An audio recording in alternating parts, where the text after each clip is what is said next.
In addition to Texas, Democrats are making a play to try to flip a Senate seat in Florida, Donald Trump's home state, of course. It's an uphill battle for Democrat Debbie McCarcel-Powell. She's a congresswoman.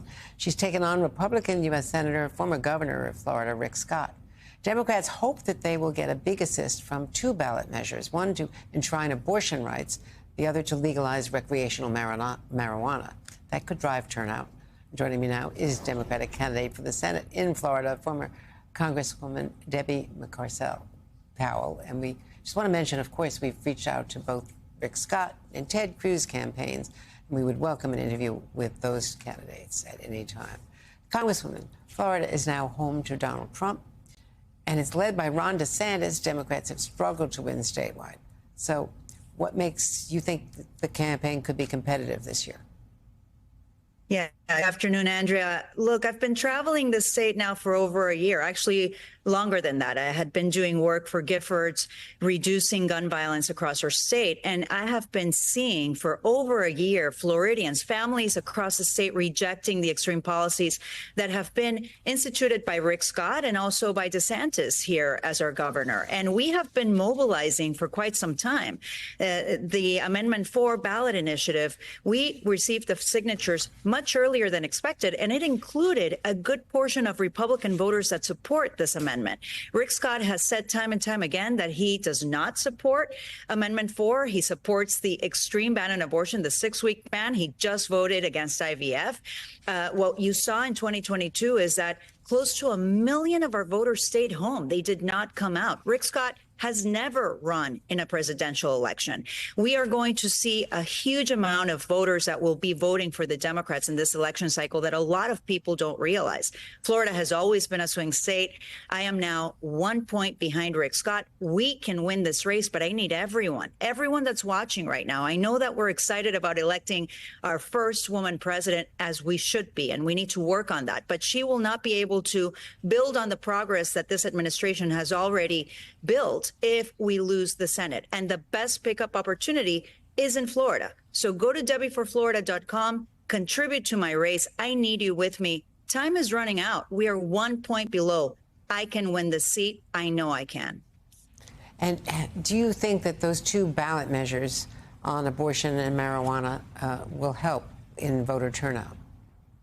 Oh, absolutely. I mean, I've been visiting campuses across the state, and young voters are very energized on not only coming out to support the vice president, but also to support the freedom for a woman to be able to make her own reproductive health care choices. And this is true for young women and young men across the state. And of course, a lot of people, regardless of political affiliation, support Amendment 4, but also support the right for adults to be able to use, for the legalization of adult use for marijuana users here in the state of Florida.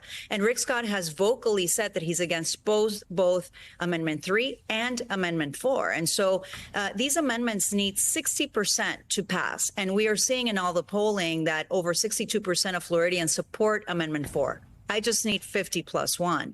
And the polls are showing a path for me to be able to retain this seat. Rick Scott has been in government for 14 years. Floridians know that he committed the largest Medicare fraud in the history of this country. They also know that he wrote the preamble to Project 2025, his 11-point plan for America, where he's proposing to raise taxes on middle-class families, eliminate Medicare and Social Security. We have the largest number of seniors that live here in the state of Florida. And if you see anything, go and watch the energy at the villages. I mean, the second gentleman came to visit our state last week. I've been at the villages. We had a huge parade back in April. Florida is coming back, and I hope that people are paying attention to what we're about to do in November here. And we just have a minute left, but let's talk about the Hispanic vote. You're the only Latina running for the Senate this year. How important is that vote?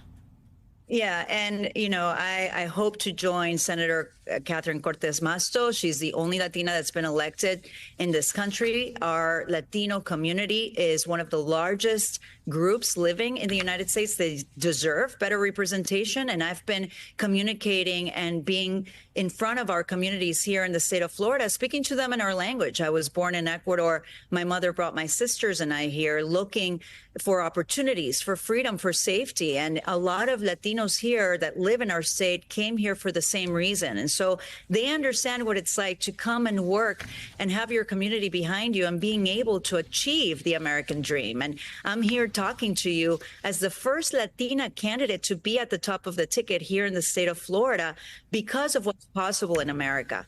We can do it. I hope everyone joins this campaign, and I'm just really grateful for the support that I've been receiving across the state.